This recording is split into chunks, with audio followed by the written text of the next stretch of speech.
All right, welcome to the Sphinx Gamer podcast, everybody. Grab your mummy and curl up next to the fire. Yeah, curl up and get ready for another fantastic episode. An exciting episode of Sphinx Gamers. Random. All 15 of our viewers are at the edge of their seats, gyrating in their chairs. Or maybe all two. Hello, Mom and Dad. Thanks for joining us. I am back here in Phoenix. I am off from the cold weather of New York, and we're back to have a little chat. Were you good while I've been gone? No, never. No? Absolutely not. I can only imagine the trouble you've been up to. No. I've been at the working as a cash handler at the Renaissance Festival. Ooh. Come on down to the Arizona Renaissance Festival. Say hi to your favorite Leah. She's gonna be at the Queen's Kitchen, verily merrily. Oh my! It sounds more exciting than my day job. It was actually kind of fun. On a Sunday, we had like a group of like Hmong ladies come in. Like it seemed to be only women. You know, I didn't really see any Hmong men, but you know they came up with these coupon booklets. I have no idea what they were doing. It must have been a tour or something. And this group of 8 ladies come up and they all want a soda. You know, they like, hey, soda. They point to the coupon and I'm like, what kind of soda? She goes, soda. I'm like, what's going on? And then the lady behind her goes, Pepsi. What's that? Pepsi. Oh, Pepsi. Oh, okay, soda, Pepsi. Okay, so it gives me the coupon and then get her Pepsi. Okay, but before I knew it, she goes, picture. I'm like, me? Picture with me? Okay, yeah, okay. So lean over, lady snaps a picture of me, and then she goes and grabs the camera, and then the other lady gets in front of me. Picture, snaps a picture. Before I knew it, I had my picture taken with 8 Hmong ladies. Oh my God! They had Pepsi back in the Renaissance time? I didn't know that. I guess so, but back then it didn't give so much pep. I guess. So you're having fun doing that. I'm not having so much fun, but that's okay. I was in New York, and I did the special episode this past weekend. I interviewed the CEO of IndieCade, as well as the program director from the Long Island University. His name is Ramiro Corbetto, and the CEO of IndieCade is Stephanie Barish. We had a good conversation on Sunday, and that was pretty interesting, but I definitely have some travel stories from my time. Let's hear it. Yeah, I was sitting in Sky Harbor. I had a late night flight on Thursday to leave out of, and because the Boston flight was delayed, it made my flight delayed. So I didn't actually get out of Phoenix until I think it was past midnight, and I was just tired.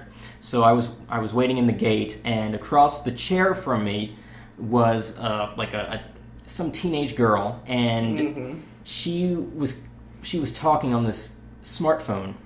And I was just staring at it because this phone was huge. It was bigger than her head, and she was talking on it, like holding 2 hands up to the phone to her ear, talking. And I was just looking. I was just amazed. I was like, wow. And it made me think about when I got a cell phone or a smartphone. I think I had my Razor for about 3 or 5 years. And I don't think I had I didn't get a smartphone until well after I was after high school. And I'm just thinking, you know, today, these kids, they're getting them just in time for middle school. Remember back in the 80s, like cell phones were like carrying bricks around? I rember the big old Motorola. It's like, now we've come full circle. You know, it's a circle of life here. It was very interesting. That was that, and then the plane ride itself, lucky for me, I had window seats the entire time, both going to New York and back, and the amount of drinks I crushed, we could just count it. I had Coke, water, Coke, Bloody Mary mixes, Coke, water. This Coke addiction is getting out of hand. It is. I'm so parched on the plane. I'm looking out the window, out into the void of the clouds, and I'm just like, oh my God, I am just so thirsty. I have to go to the bathroom, but there's this guy next to me, and he won't move every time I poke him, so what do? Well, I might as well order more drinks.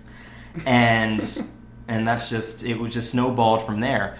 But I finally land in New York and at JFK, and I'm looking around as to how am I supposed to get all the way up to Queens, where my place is at that I'm staying at.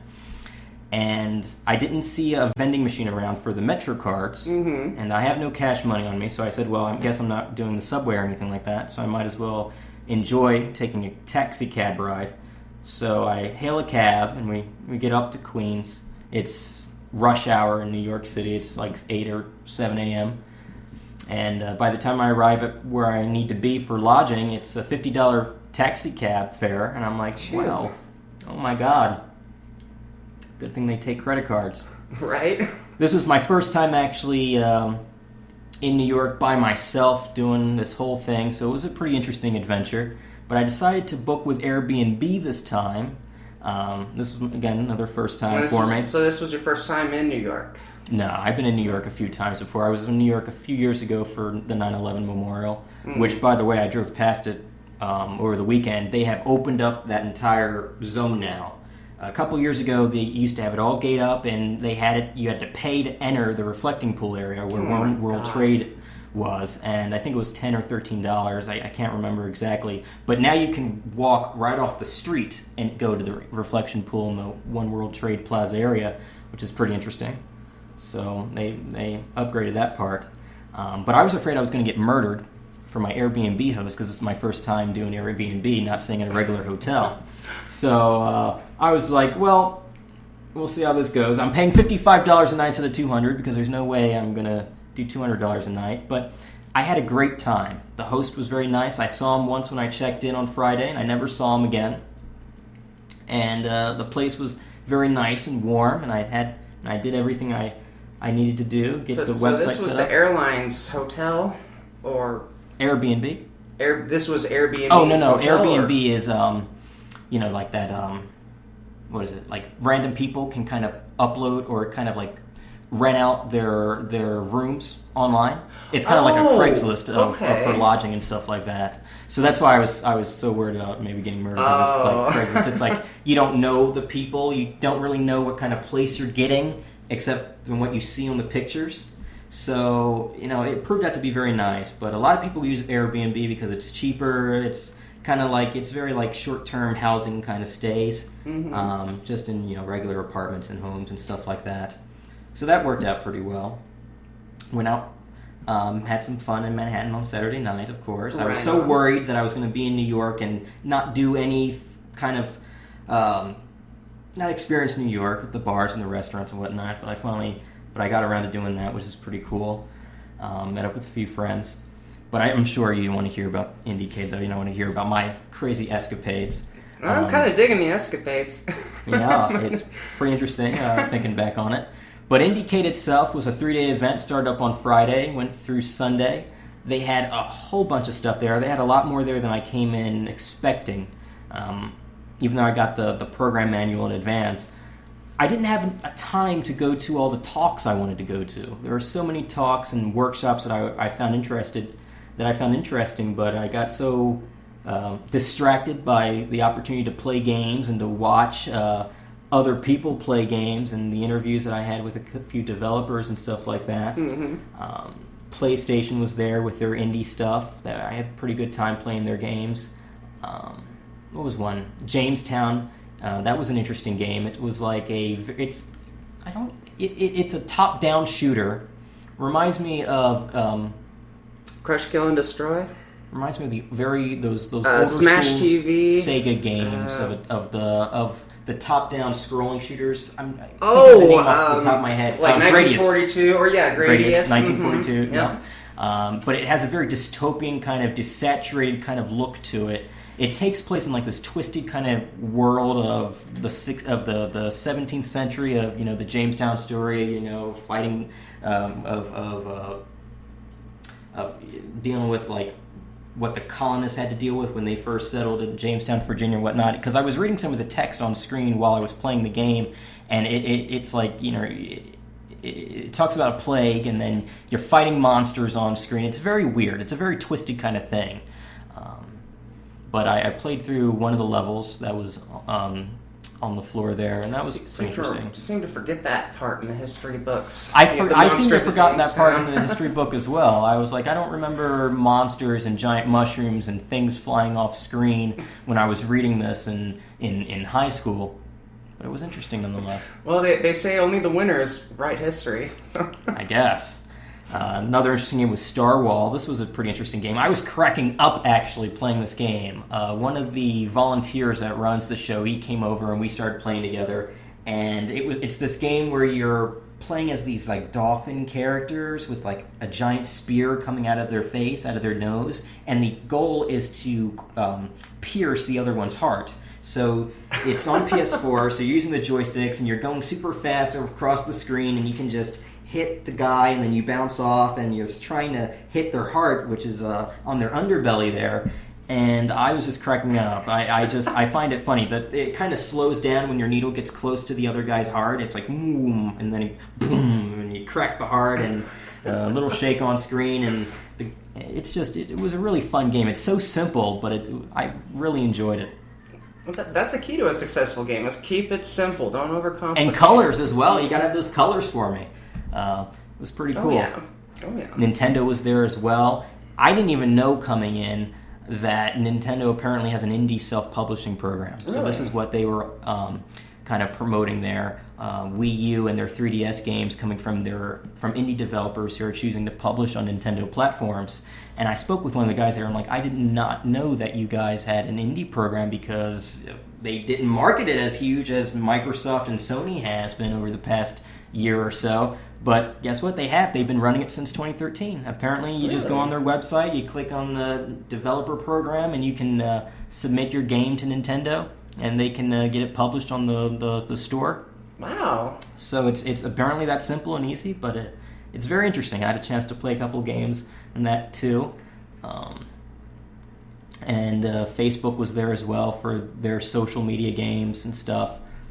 But I think one of the star highlights of my time there over the weekend was watching the esports arena games. It's like these indie games that are really bringing back the couch 4-player co-op, something that's been lacking so far nowadays. Screen Sheet was a really fun game to play. It's a PC Steam kind of game. It's on Humble Bundle. I can never say that right.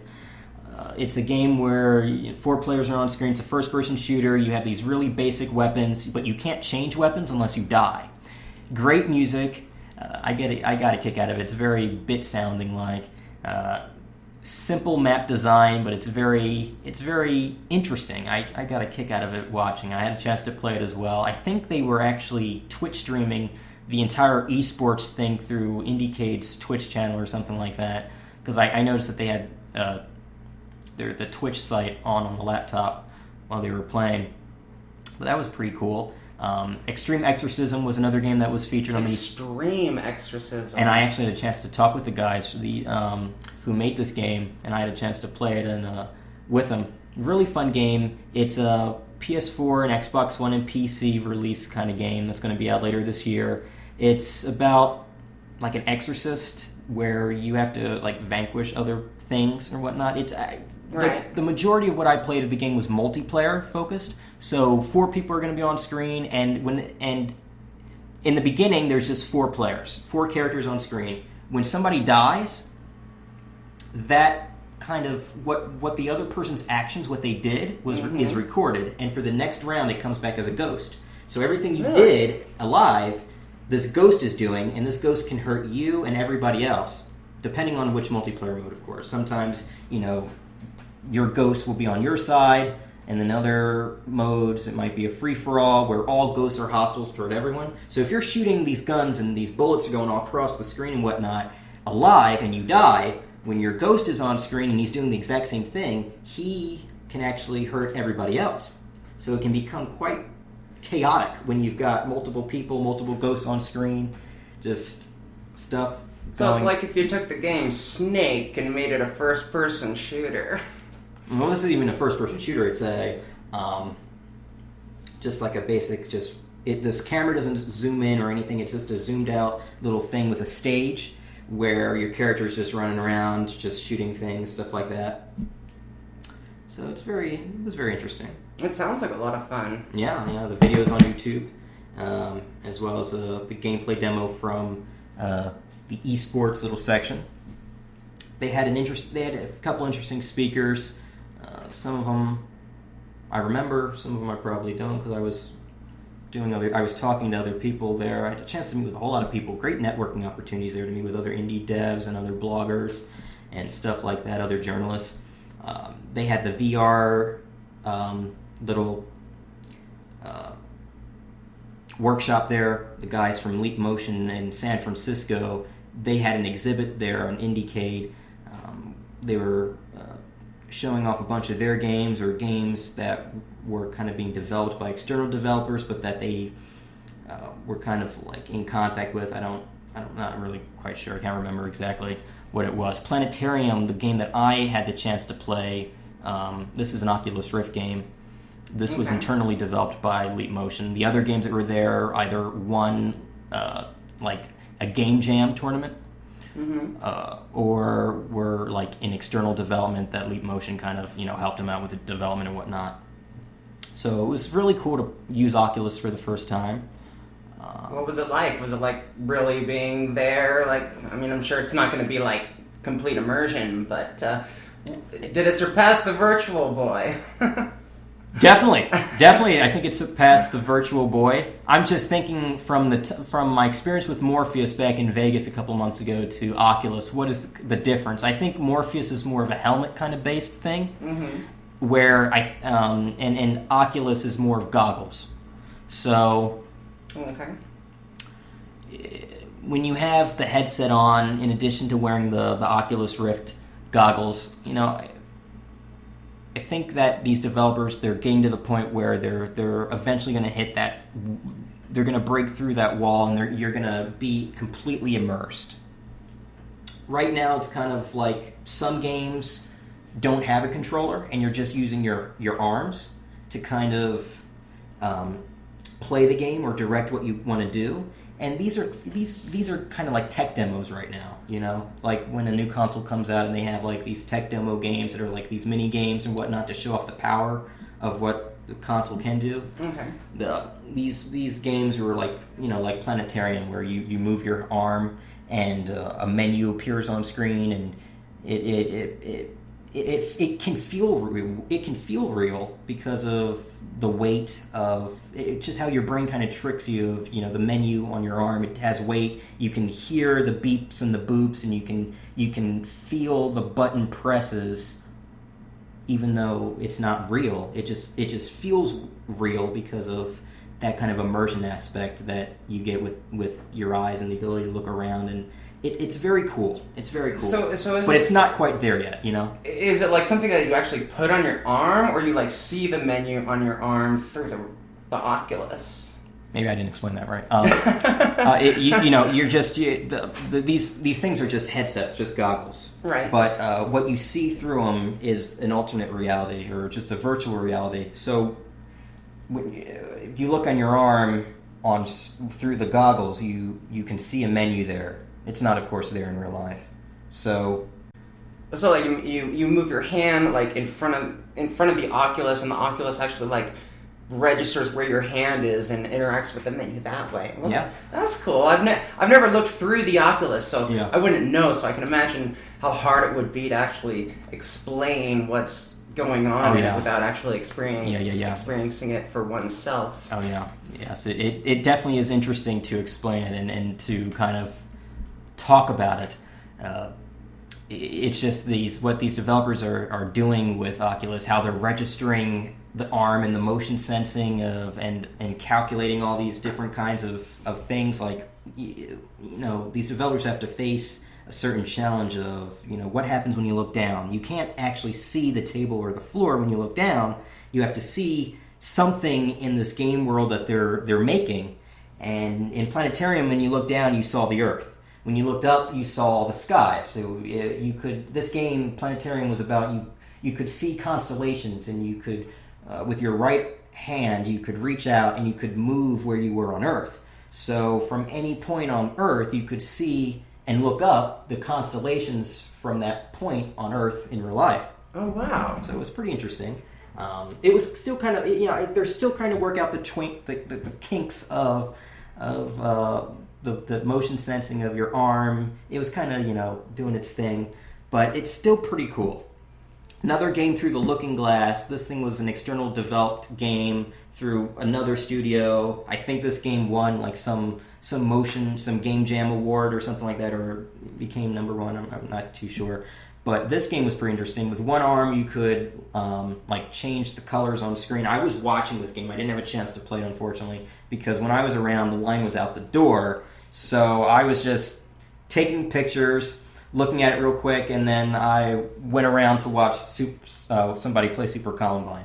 But Super Columbine? Yeah, they had that, and they had Super Noah's Ark 3D, the game that was made off the Wolfenstein 3D engine for Super Nintendo. Through the Oculus Rift? No, this is in another exhibit on the same floor. Through the Looking Glass was an interesting game. Like you could change the game world by raising your arms, so you could activate different buttons and stuff like that through it. It's pretty interesting. And then they had a music making game, which I kind of expected that they would make, where you could pretend that you're in a studio and you're playing the drums or the piano, the keyboard, and stuff like that. Interesting. I got in the way, so I had to leave. I was just standing there with my camera, and I got in the way. The technology sounds perfect for a game like, say, Portal, where box and button, puzzles, Probably eventually we'll get there. Probably eventually. I would assume that one day we'll get a Portal 3. We'll be in VR and we can eat cake. Finally. The cake won't be a lie this time.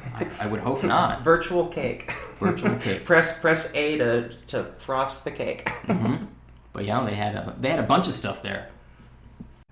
So what would you say was the most innovative gameplay wise? Like maybe like a new mechanic, a new scenario, not just like the same old wash that we've experienced before.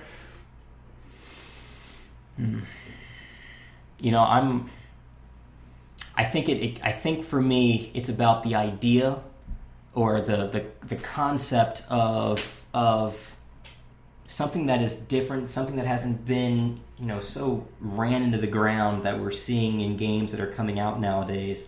For me, it was bringing back local co-op. Was watching Screen Sheet and Extreme Exorcism and these great indie games that are really invite local co-op and the people to play together in the same room again. I think that's awesome.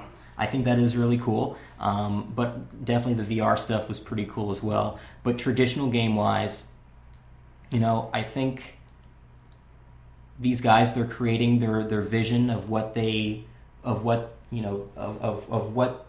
to do and things that they haven't seen out in the market yet, and I appreciate those games. I think it's really cool to watch them and to play them, and I think the one unique game that I had the chance to play was on PlayStation's exhibit.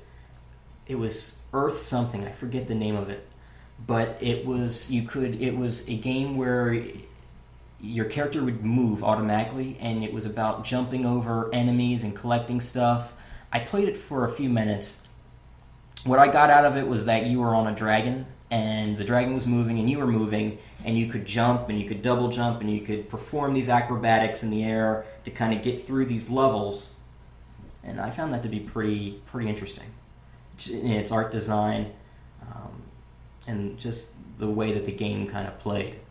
So it sounds a little bit like what was it called? It was like Muscle Mania or something like that, where oh no, your protein powder has been stolen, and you have to chase after the guy with the protein powder, and you flex this way while running through a brick wall, and then you flex this way while running through a wall, and you don't want to hit too many walls or you lose too many points. Sounds like Wipeout. I'm trying to remember what it was called, but it was wonderful. It had like a really buff polar bear in it. It had like this this woman who was just like buffer than like all the rest of them.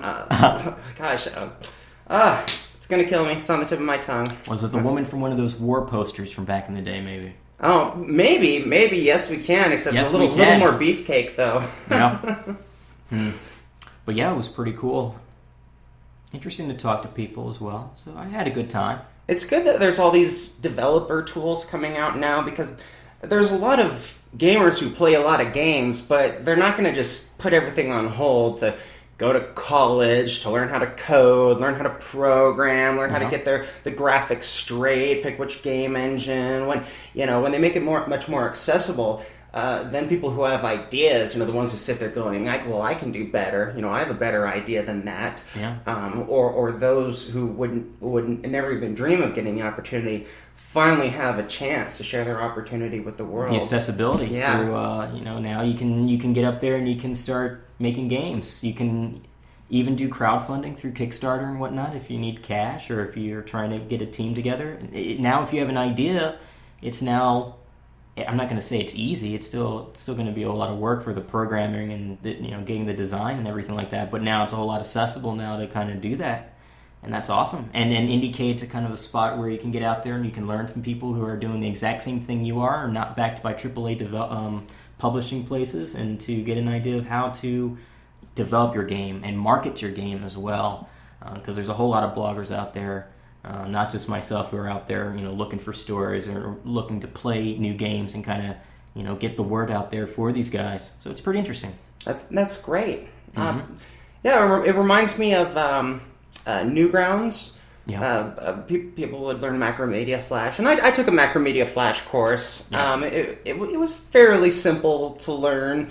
I remember it was fairly simple to learn. Give me a copy of Macromedia Flash right now, and I probably wouldn't know the menu from the mouse. But Alien Hominid was a indie game made by Macromedia, and it was over 400,000 people played it, and Sony picked it up for the PlayStation 2. Yeah. And so now I have a feeling it's going to be like that, with a much greater influx of indie games like that. Which is great, because I'm so sick and tired of seeing, Halo 10, Call of Duty 14, We haven't gotten there yet, but we're probably still going to. It's interesting. It sure feels like it. Yeah. They love to. They're keep on copying and pasting what works until it doesn't work anymore, and that will be a shame if they happen to kill off those franchises. Yeah, squeeze every last dollar. Yeah. Mm-hmm. But programs like what Ramiro Cubeta heads at Long Island University, the game design programs, hands-on projects and stuff like that the students can develop and make and have that portfolio when they start applying to jobs. But still, it's becoming one of those industries, like any art industry, I guess, is that you need to be prepared to work for free. Yeah, and that's a good point. But if you have an idea that's so great, you should share it with the world. Yeah. It shouldn't be something that you got a paywall in front of and people can't access. If you truly have a good idea, people are going to love it, and you're just going to make money automatically from it. Yeah. Case in point, my love, Five Nights at Freddy's. I'm sure Scott Cawthorn wasn't expecting to make a dime out of it. But now there's so many licensed products, from stuffed animals to T-shirts to keychains.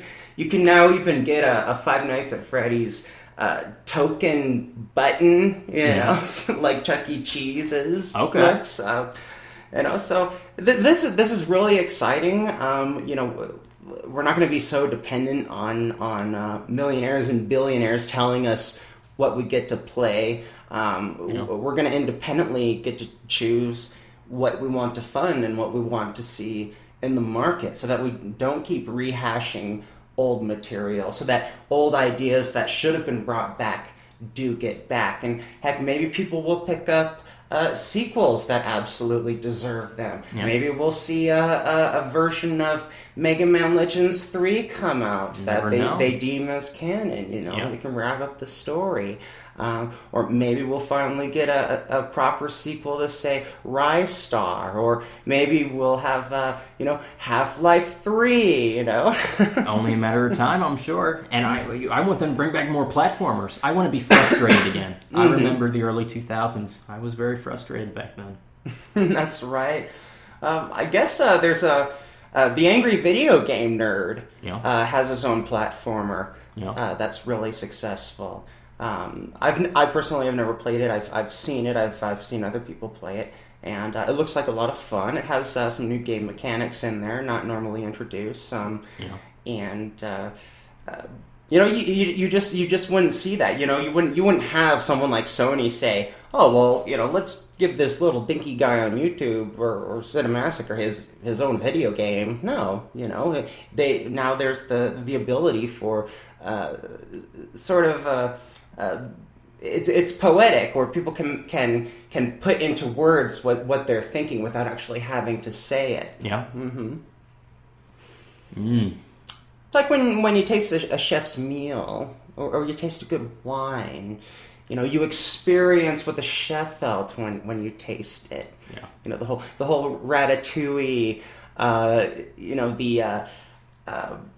The restaurant critic tasting the ratatouille and experiencing back to his childhood. Now we get to experience what the programmers want to experience once again, to relive those same memories that we hold on to so dear but never get a chance to. When we keep forking over money, we keep buying all these new systems in the hope that we'll get to that point, and it's just not working. So I'm glad to see that there's an influx of all these indie games coming out, and I'm even happier that these multi-billion dollar companies are releasing programs for the average Joe or Jane to pick up and create their own video games. Yeah, it's a big move. It's a big shift. Mm-hmm. So we'll see what more comes out.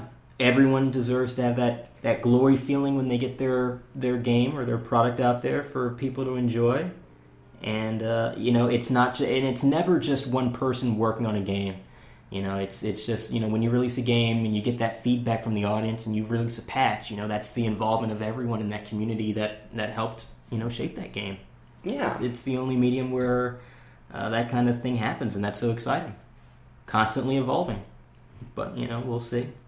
More indie developed games are on the way. Time will only tell. But I also hope that we can also keep those bigger games as well. I mean, because there's things that it all kind of influences the industry in some shape or form. Just like in movies, we need the indie movies, but there's also, I want to come into the theater and just be mentally out of it when I watch Transformers 5. It's just going to be an action movie. That's fine by me. But I'm going to go in there for the early Sunday morning showing to pay $7 for the ticket to just watch nothing. And I'm going to be pleased with that. And I know other people are going to be pleased with that too. So the suspension of disbelief. How bad could this possibly have been? It'll be interesting to see how people use things like, say, the Oculus Rift for the games that they're developing for the indie developers to develop. The scope of that is huge. Once they can really break whatever kind of barrier that is in the way as far as development is concerned, we could be in a very interesting zone as far as gaming. It's very exciting to see where it's going to lead. Yeah. Mm-hmm. Mm-hmm. So that is my trip from New York. I think that was just about everything. I probably forgot some things too, but that was pretty much the big things. Well, you made it back in one piece. I made it back in one piece. I wasn't completely prepared for the East Coast. I had to go out and buy some Burt's Bees lip balm. Was that bad, huh? It was that bad for my lips. I threw away all my sweaters and all my long sleeve clothes because you just don't need them here. The only thing I need is short sleeves and a leather jacket. So I found my big jacket and my hat and my gloves, and that was it. And I just needed lip balm. Because I'll be damned if my lips get too chapped. How embalming. Mm-hmm. So, did you hear about the new Daybreak Game Company laying off their staff, or some of their staff? Daybreak. This is the former Sony Online Entertainment. Oh, that's right. Sony Online Entertainment became Daybreak. Just earlier this month. And within weeks, they decided, you know what? Or, whatever happened, I don't know the full story, but they've laid off some folks from their Texas and their San Diego office, including major folks involved in Everquest. Your pride and joy. No. Why? Not Everquest. Not my baby. Not my honey. Everything's running as normal. Or as game I like server to call wise. it, Ultima Online 3D. But we don't know what's the future for Everquest. I don't know. EverQuest has kind of been on life support these days. Oh, no. I mean, they come up with expansions, but the magic just isn't there. They don't hire big-name voice actors anymore for the expansions. They take out a lot of the immersive content that made it seem really unique in the first playthrough. That made it really fresh. And is EverQuest free to play? It is now. Okay. It is now. The only thing is you can only pick from the 4 humanoid races. Yawn, boring. No, you want to be a Sarnak. You want to be like a dragon creature. No, I want to be boring. And then then you only get to pick from the base classes. So you could be a cleric. It's a freemium game, so I have to pay what $14.99 to get access to everything. Yeah, but. It's not a bad idea. I mean, you're going to have a lot more. You're going to have a lot more clerics. Which nobody wants to be a cleric. I don't think I want to meet the man or woman who actually does want to be a cleric. But I'm sure maybe somebody listening to this show likes clerics. Well, just because they heal you doesn't mean they have to like you. Oh my! So what are your thoughts? I bet. It might be only a matter of time before they say, you know what, we're shutting down the servers. I'm sorry, Leah. Maybe we need to support it. I've always said we need a good reason to start playing EverQuest 2 again. Or rather, I need a good reason to start playing EverQuest 2 again. Yeah. Maybe we'll find that. I heard that one of the reasons why this happened was because at the very top, they decided to shift development from the next EverQuest game, which they were very close to releasing, along with Planetside 2, to work on H1Z1 or N1. I forget the name of the game. I get confused between the N and the Z1. It's that zombie game that Sony has just released, or I'm sorry, Daybreak released. They decided to go full force into development, build it from the ground up, get it published, and release it. And that game, we've heard news that didn't quite go over well with the fan base. They weren't exactly too pleased with that game. And you're laughing. It reminded me actually of Boogie 3288, I believe his username is on YouTube. He does the Francis bit. Hi guys, it's me, Francis. He kind of talks like Cartman. I don't even know him. But he was furious because I guess not Data East. You mean Daybreak? Daybreak. Yes. There we go. Daybreak. I guess Daybreak before. Feel free to call him SOE still. Yeah. I mean, okay. Who knows? Oh goodness. Whew. All right. SOE. So apparently they promised that there wasn't going to be any DLC. No DLC. You're going to be able to play the game. Everything's going to be there and. So they released the beta, and lo and behold, there's DLC, and you can buy a crate, okay? It's like, I don't remember, I think it was $5, right? $5 for a crate. Okay, so you pay the $5, an airplane flies overhead, and... Supply drop. Right, and a crate drops with a parachute attached to it. Uh-huh. Well, everyone who's playing and their mother sees a plane flying overhead, they're going... Oh, hey, someone just paid $5 for some DLC. So suddenly you got all these players following this airplane, seeing where it goes. The crate comes down in the parachute, and when the parachute lands, zombies spawn protecting the items. So you very well may not actually get the items that you paid for. And usually there's always a gun in every single crate. Uh-huh. So you pay the $5, the crate comes from the sky. Three or so zombies spawn.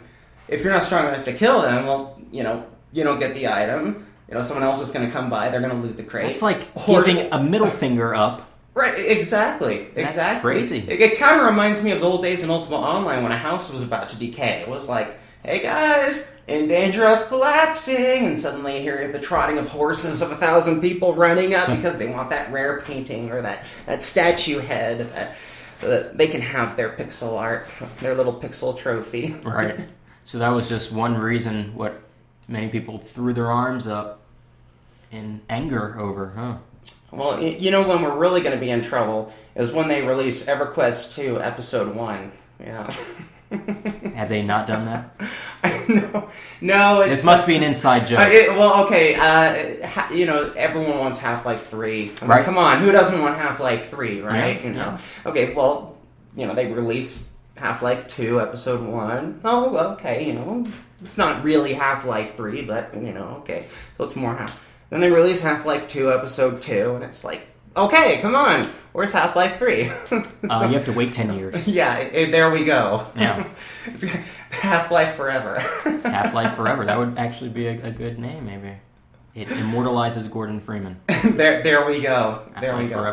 Forever. But I saw videos for EverQuest Next. I thought that was going to be a fun game. I don't know what stage in production or development is that game in,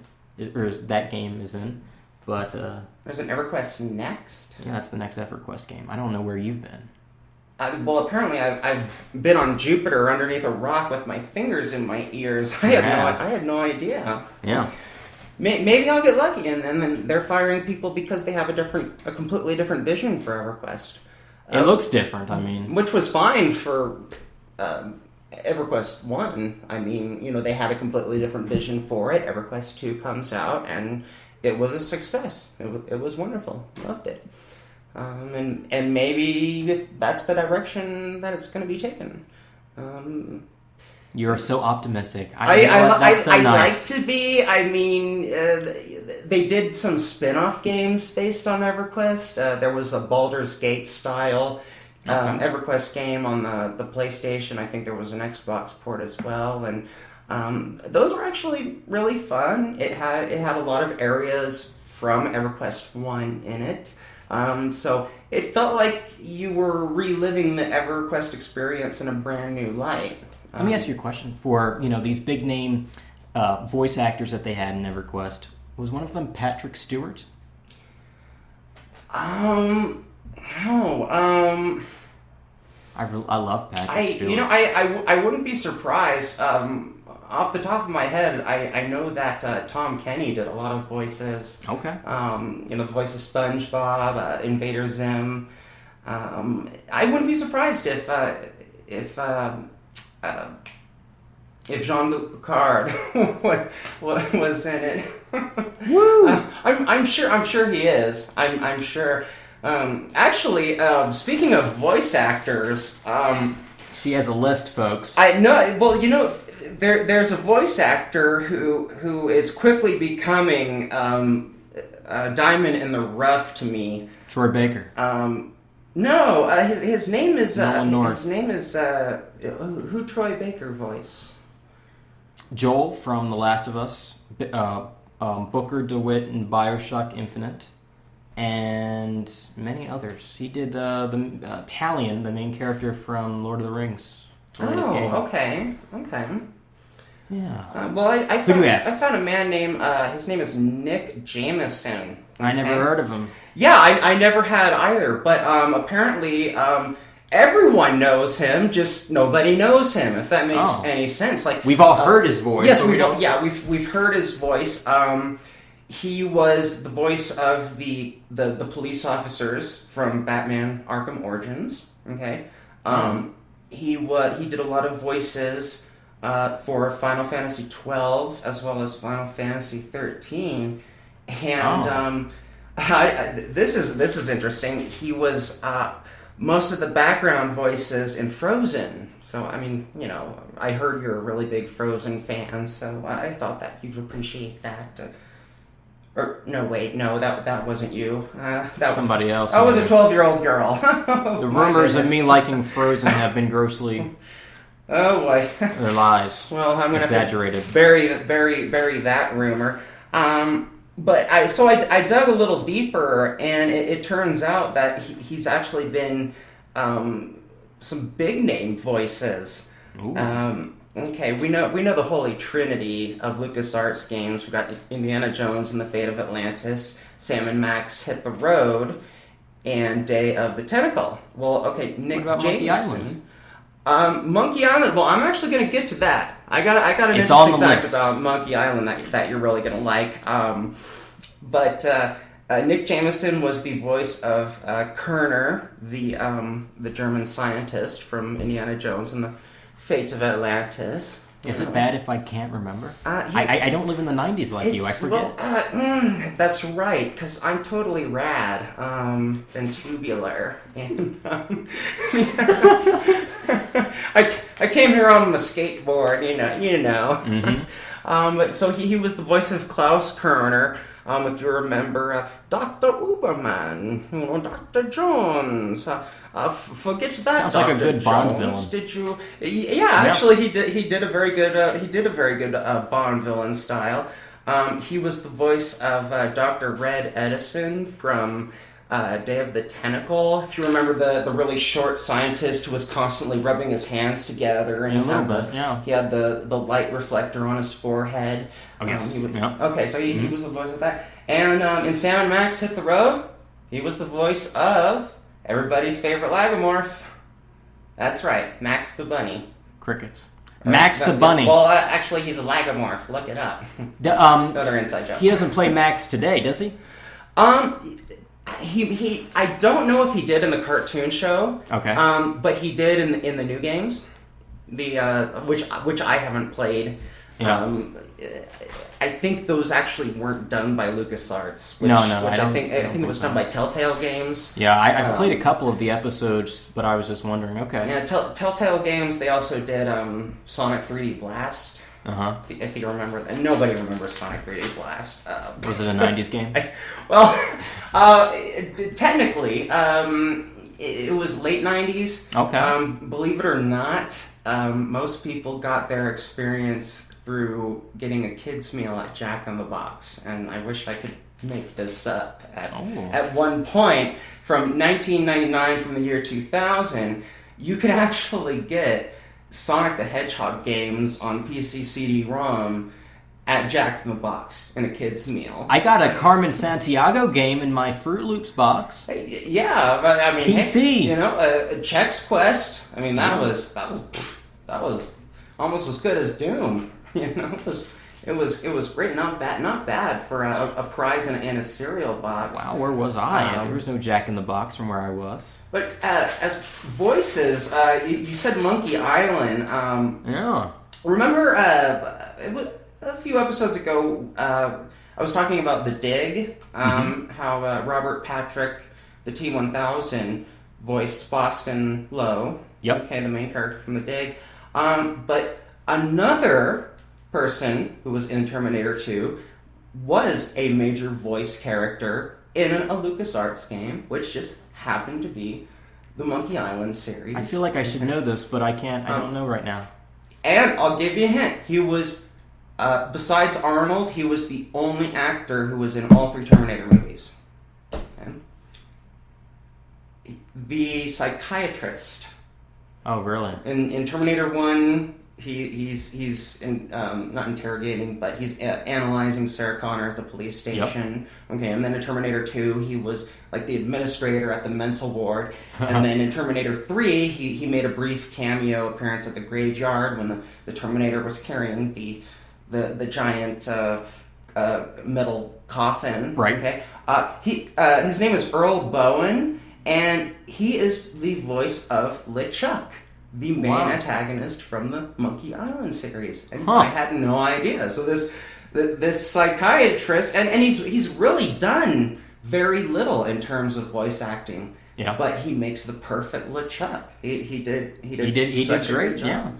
Yeah. And then at that point I thought, oh wow, I wonder if anyone else from the Terminator series did any voices in any games. And unfortunately, the only one I could find was Arnold Schwarzenegger did use his voice in Terminator 3 Rise of the Machines, the game, quote unquote, and Terminator 2 Judgment Day, the game, quote unquote. So that's all that your Google journey resulted in? Yeah, that's, unfortunately, my Google foo isn't so great. Are we going to get someone that voices a character similar to Bane? Oh, wow. Welcome to my game! You will die here. Prepare to die. You merely press start. I was born from the menu. I lived it. By the time I was a man, you had just figured out the tutorial level.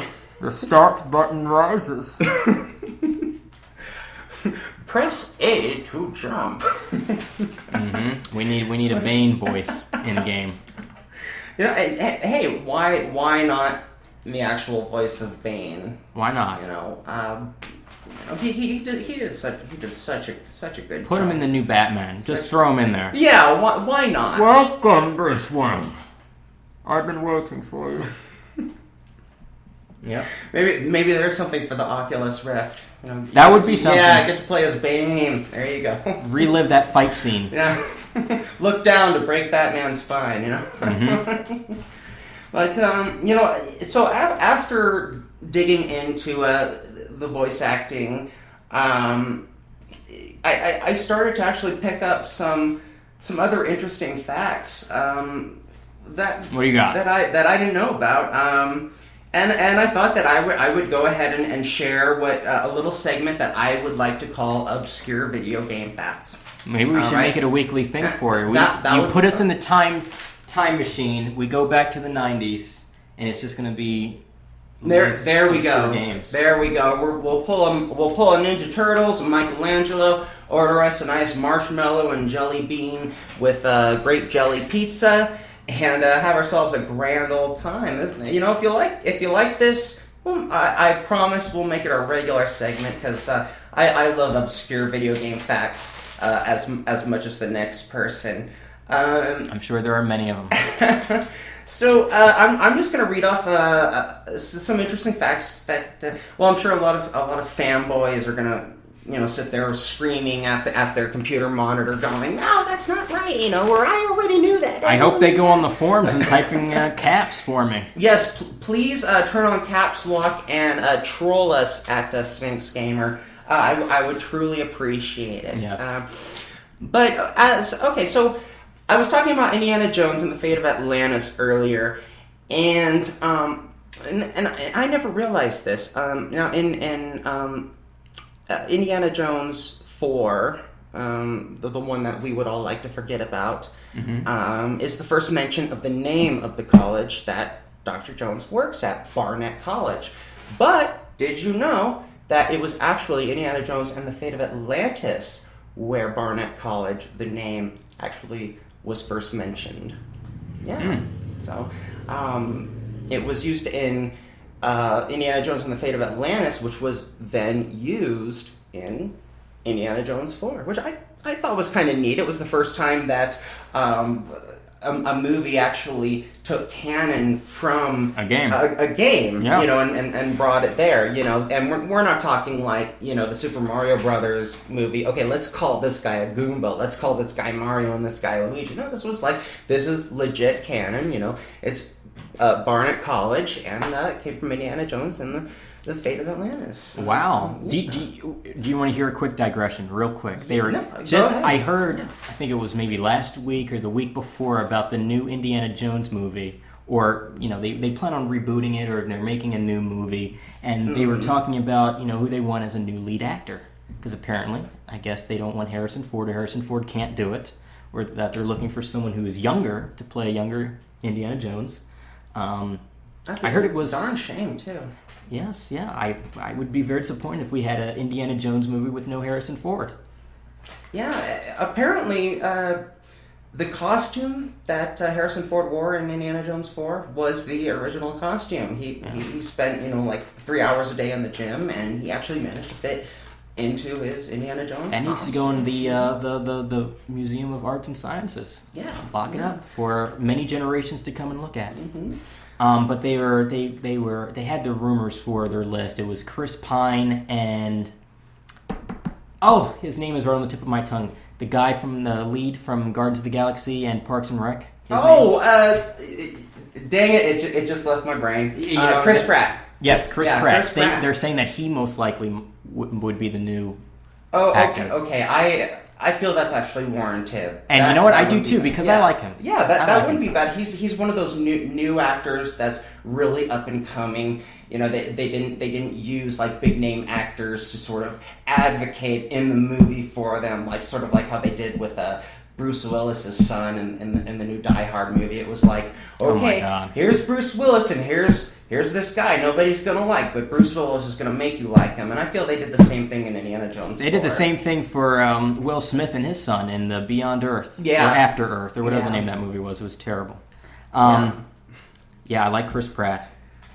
I do. I can totally see that. And he's not Captain America. Chris Evans. Chris Evans. There we go. Yeah. Okay, there's so many Chris's out there. Yeah, there's too many Chris's. If anyone's having a baby, please do not name them Chris. Thank you in advance. No. What's the next amazing fact? Interesting fact? Okay, Earthworm Jim 2. Okay. Yeah, have you ever played Earthworm Jim 2? Mm-hmm. Well, all right. So it was on the Sega Genesis and it was on the Super Nintendo. There was a level omitted from the Super Nintendo because it was deemed inappropriate. Nintendo loves to do that. That's right. That's why they released Super Noah's Ark 3D instead of Wolfenstein on the SNES. That's right. Kid-friendly. Family-friendly. So, the level is called Jim is a Blind Cave Salamander, okay? Mm-hmm. And he's in the land of the Vili. And you're swimming around in this place that has all these weird tentacle-looking things that wriggle around when you touch them, okay? Well, Vili is what's in your large intestine that slowly vibrate around that basically moves your poop around, okay? Right. And so Nintendo said, no, we're not having a level where you're swimming through intestines. This is family friendly. That's right. That's horrible. Even though in Bonk's Adventure, he did it first, but they had conkers on N64. That's family friendly. Yeah, bouncing off the flower's boobs. Right. But actually, another little interesting tidbit: the music for that song, and I never really thought about it until now, is Beethoven's Second Movement. Huh.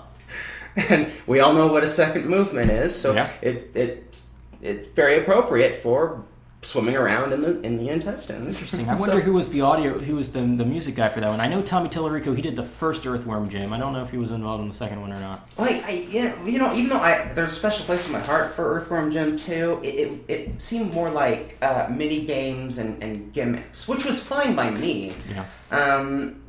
There were a lot of inside jokes too. It was a lot less focused on gameplay, so it was really just a much more fun experience than a challenging game. Right. Speaking of sequels, Castlevania 2. Okay. First game to feature alternate endings. Really? Yeah. You know what? I did not know that there were alternate endings in Castlevania 2. Okay. Huh. Neither did I. And if you play Castlevania 2, you know that the villagers say a lot of things that just don't make any sense. Well, it turns out that in Castlevania 2, you're collecting pieces of Dracula to resurrect him so that you can kill him. Okay, let's just put that aside for another day because I don't even want to go there. But the reason why the villagers are so obscure with what they say is because, half the villagers want him to succeed, while the other half do not want him to resurrect Dracula, and that's why they give such weird information, is because they're trying to throw him off. And the reason that he's putting Dracula back together is because Simon, I think it's Simon Belmont in the second one, he's cursed by Dracula, but the only way he can lift the curse is by killing Dracula, but Dracula's already dead. And the more times you see what a terrible night it is to have a curse, because Simon Belmont is cursed, the longer you play, the worse the ending gets. There's a good ending where the curse is lifted. There's a sort of medium ending where he kills Dracula, but he didn't make it in time. He's still cursed. And then there's a third ending, which most people, such as myself, have seen, in which Simon Belmont is just flat out dead. Yeah. But okay, another interesting fact. And I've actually done this before. I've known about this, but I don't think a lot of people know about this.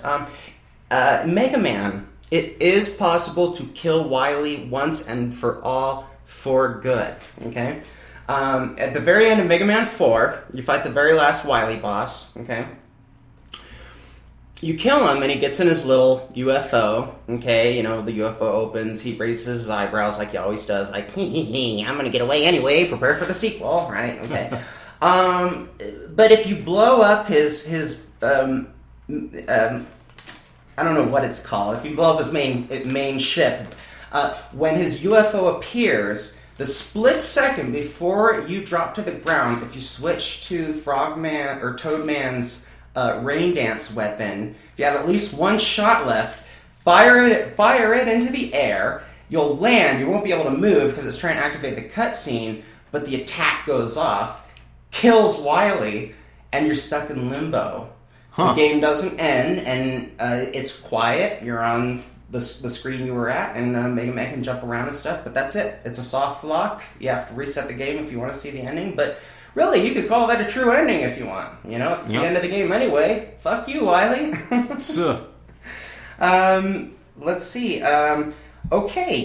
First Sonic game based on the cartoon series. Okay, we're going back to the 90s again. The one voiced by Steve Urkel. Okay, yep. Was it Jamal?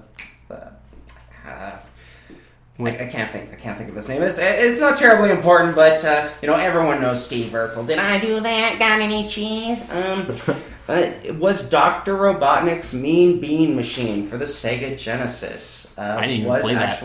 But no, nobody played that. Nobody wanted to play that. It was just a rehash of Puyo Puyo, which was also given to Kirby's Avalanche. Here in America, it was called Kirby's Ghost Trap in Europe. Yeah. But it was Puyo Puyo, and there's been so many games that use the Puyo Puyo game, they just slap characters on it and call it an official game, So a little interesting. I didn't like Puyo Puyo. I don't think it's a fun game. Maybe Tetris. Stick with Tetris or Bubble Bobble. Or Puzzle Bobble, as it's called. I'll go back to the present and play some Peggle. There we go. Duck Hunt. Okay. Duck Hunt. Yeah. It has a 2-player mode. I think I knew that. Mode A. Pick up the second controller on Mode A, and you control the ducks while player 1 tries to shoot the duck. So you you can literally show them, look at all the ducks I give. Right. Let's play some Duck Hunt. Right. I'll play the ducks. Doom. Okay, who doesn't like Doom? Doom. I could play Doom over and over again, right? It turns out that there's a little backstory to the Cyber Demon. Cyber Demon has a robotic leg and a robotic arm. Mm-hmm. I didn't know this. Apparently the Cyber Demon was in the Wolfenstein RPG. He was the final boss. He was called like the Overlord or something like that instead. Yeah. But this was before Wolfenstein 3D. And at the end of the game, BJ Blazkowicz blows off the Overlord's arm and the Overlord's leg. And that is why the Cyber Demon has a robotic arm and a robotic leg. Alright, that's... I thought that was. I think it's so interesting that they had Quake, Doom, and Wolfenstein all within their own little.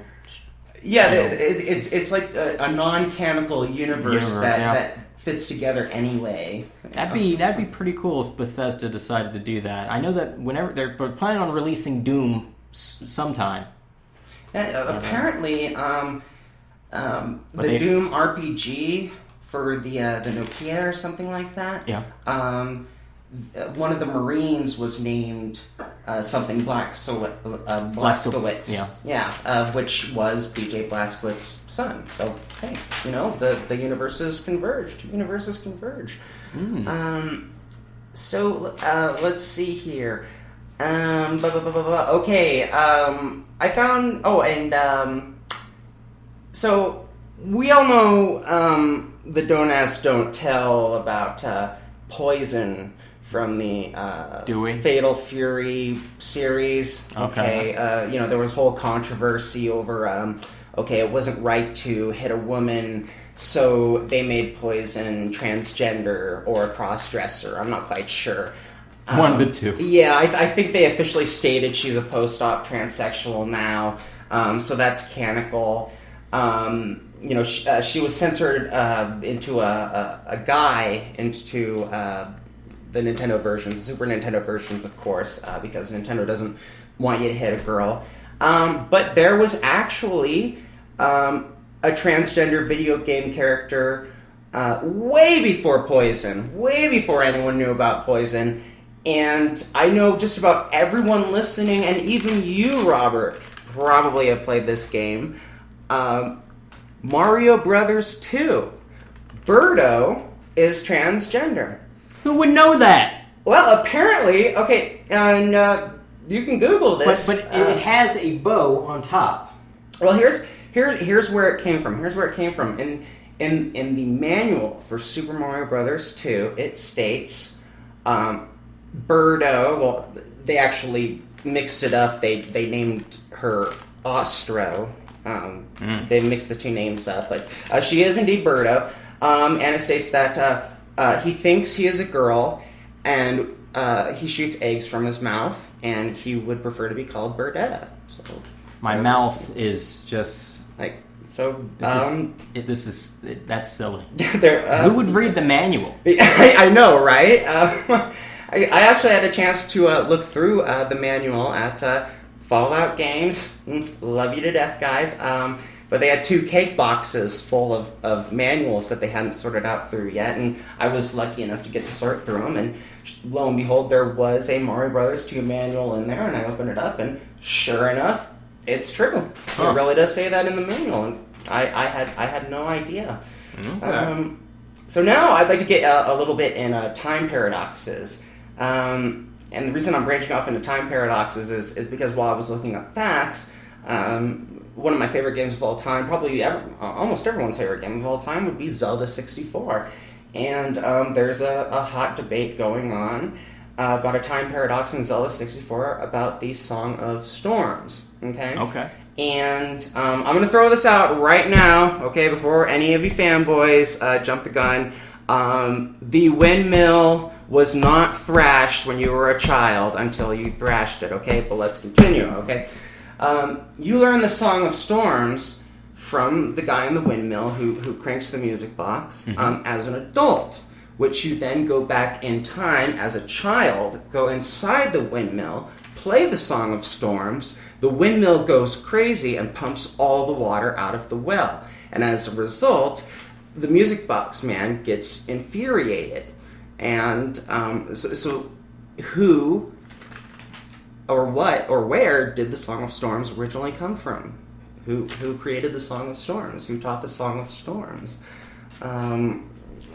You can learn it in Majora's Mask, but of course that's a completely different timeline. So there's an interesting paradox. And branching off from there, in the Game Boy Color game, Oracle of Ages, okay, that one has to do with time travel as well.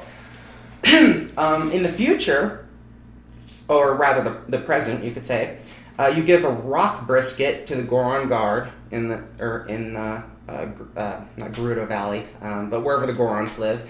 You give the Goron Guard a rock brisket, and he'll give you a vase, which is a family heirloom. Okay. Then you go into the past. Then you give his ancestor the vase, and he gives you the Goronade. Okay, which then that vase becomes a family heirloom, for which he gives to give it to you into the future so that you can give it to him in the past, so he can give it to you in the future, so you can give it to him in the past. So where did the vase come from? Where did the family heirloom come from? And branching off from that, there's You should actually- lecture your own course at a community college. right? Obscure games. Exactly. The philosophy of games, the psychology of games, or rather physics of games. Mm-hmm. And then there was you know what? I forgot to mention something. While we're on the subject of Zelda, did you know that Link actually talks in a Zelda game? I could picture that. Mm-hmm. Do you know which game? Okay. Probably not. In Zelda 2 on the NES, here's one line.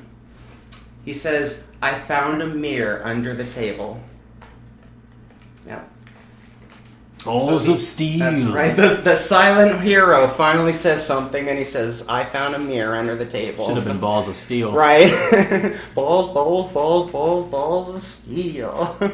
Damn, I'm good. Hey, LGR. Another time paradox. Escape from Monkey Island. Okay. I played this once, don't remember too much about it, but looking back on it, it makes sense. So, in Escape from Monkey Island, Guybrush submerges himself into a time-traveling swamp, okay, in which he meets his future self. His future self gives him 3 items, which...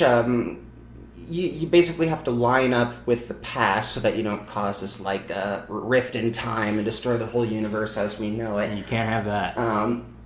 But one of the items that he can give you is a gun, and you actually have the option to shoot your future self. Okay. So with the 3 items originally, you're in the past. You get the 3 items from your future self. Then, as the time progresses, you get to the future, and then you have to give those exact 3 items to your previous self. Okay, which that in itself is a paradox, right? Where the items come from. But then, so if young you, or now I'm talking like Zelda 64, if you shoot your future self, if you shoot your future self, then as the game progresses and you meet your past self, then you get shot by your past self when you give them the gun. So then it's in a constant loop of killing yourself in the Monkey Island series. That's interesting. It's kind of weird. So you can actually do a Mobius strip of death, so to speak. And my last interesting fact of the day, there's a paradox in Echo the Dolphin. And, I never actually beat Echo the Dolphin. But I kind of know what it's talking about. There's a creature called an asterite, and it's missing a sphere for its body. The asterite seems to remember Echo, but Echo doesn't remember the asterite. In order for the asterite to get the sphere, the asterite sends you back in time where you meet the earlier version of the asterite who proceeds to attack you, and then you take the asterite's sphere, which is the same asterite in the future whom you give the sphere to. So, at what point did the asterite first lose its sphere? So, all right, that was my little segment on interesting video game facts and time paradoxes. Feel like it? I'll keep doing it. I promise. I'm working for you. I want to. Wait a minute. I think that the asterite is not from the time period then. Well, see, the implication is that the asterite remembers Echo, which means it met at some prior point in time. So the asterite doesn't have its sphere because Echo in the past took it from him to give to his future self. So at what point did he actually lose the sphere? Yeah. So it's kind of interesting. It's called a bootstrap paradox. In case anyone is interested, it's basically where an item in time should not exist or should not have been there in the first place because it really has no source of origin. I played Echo. That intrigues me. That intrigues me. Echo was fun. I didn't realize for the longest time that it was about aliens trying to steal the ocean. That's why you go up that tube in the ending into the ship. That's why there's all that water in the ship. It was a very freaky game. I know that. It had some freaky sprites in that game and some designs. It was like, I don't think this is the peaceful ocean of the first level when you can jump in and out of the water and you can see the jellyfish and all that crap. It was a little too artsy for me. I didn't quite get it at the time. Yeah. Yeah, not exactly what you want to rent at Blockbuster for your weekend off of school. I think I was playing that on floppy. Don't copy that floppy. No. I think the one last thing is about the PlayStation Heroes program. I don't know if you heard about this, but for people who play on their PlayStation 4s, it's you can like donate to charities now while you're playing games. Really? It's an interesting kind of program. I haven't used it myself, but this is something that just SCEA just announced, something that they are empowering gamers to kind of play to donate, empower them to donate and support their charities. I don't know. There's an article on it on sphinxgamer.com, but interesting. That's gonna be interesting how it pans out. So, do you actually get to pick which nonprofit organization you get to donate to, or is it a select list? I would assume so. If it is a select list, I hope it's very robust and covers a variety of the nonprofits out there. But if you can choose your own, that'd be great. Yeah, I like that. What Amazon does with Amazon Smile, you can just pick your charity, and then the percentage of whatever you buy on Amazon goes to whatever charity that you put into. Yeah. So I think that's pretty cool. That's great. Although I hate to scrutinize, but I think Amazon should just be Amazon Smile. Mm. You go to a Coinstar, you have the option of getting an Amazon gift card. Everyone should have the option to go to Amazon and donate a portion of their purchase. I didn't even know Amazon Smile existed until I got the pop-up one day when I was on the site. Exactly. There's a lot of people who could be helped if they implemented it, because a lot of people don't realize that. And it's no additional cost to you. You just purchase your thing, and it's a percentage of it that just goes. Yeah. I think that's very cool. That's very good. I shop on Amazon all the time, and even though I know of Smile, it's like the last thing on my mind when I'm shopping. You forget about it. Unless it's there in the top left when you visit the site, you just go about your business as usual. Yeah, exactly. So, come on, Amazon. Just bring that pop-up every single time. Yeah. We'll remember, we'll click on it for you. Let a smile be your umbrella. Mm-hmm. I think that's it. Do you have any other things that you wanted to say? Hinkle, finkle, dinkle, do. Is that like a shout out or something? No, I guess I just really wanted to say it. Okay. But Hinkle, finkle, dinkle, do, Batman. You had your lecture of obscure games. Yep. Sure people appreciated that. I'm sure there's a lot of people with a hot head right now going, "Oh, they're not getting away with this." Tappity, tappity, tappity, tappity on their keyboard. Good. So, yeah, let's get some discussion going. Rip me a new one, guys. I'm all ears. Get mad. Yep, that's right. So thank you so much for tuning in to another episode. We'll be back next week. I can't believe we're hitting the end of February. Did you know that the first 28 days of March, when February has 28 days, match? Really? Yeah. So the first 28 days of March will be exactly on the same days as the 28 days of February. Oh, wow. Yeah. This is not just once in a blue moon. This is probably It's once been in going on for forever, actually. I mean, every year that you don't have a leap year. Interesting. I know. I was so bored at the day job, I opened up the calendar on the computer and I just stared at it, and that's when I realized it. I mean, I think it's great when you are just. It's great. The discoveries you make when you open up apps on your computer. There's nothing like curling up to a good calendar. Nothing at all, and just the jolt of excitement. It's like, wow, I didn't know that. And now I do. I now have a purpose in my life. How fascinating! How fascinating! Well, hey, maybe we'll do the announcers of Sphinx Gamer calendar. Ooh, yeah, the obnoxious podcast host. That's right. From what you said in the last week's episode, I wonder what do we do when we find someone in the Five Nights at Sphinx Gamer Studios? Oh no! When people are wandering here and they turn around, and they see us. What do we do? I wonder, do we say like a line? I mean, could I ask them, "Are you thirsty?" And then before they respond, I say, how about you drink your own blood from the chalice of oblivion, you wench? And then the screen goes black. I like that line. Unfortunately, I'm going to have to stuff you into a Sphinx suit. Yes. If I catch. Suit. Yeah, there we go. Non-canonical, my own original gaming idea. Don't steal from me. Totally original game. Yes, that's right. Don't steal from her. That's right. All right, folks. We'll see you next week. Take care. Have a great weekend. Love ya, and remember, if it isn't Sphinx, it stinks. Thanks for listening to another episode of the Sphinx Gamer podcast. If you enjoyed the show, we ask that you please rate and share us. Let us know your thoughts by registering for an account on sphinxgamer.com and getting involved in our community forums. Thank you, and see you all next week.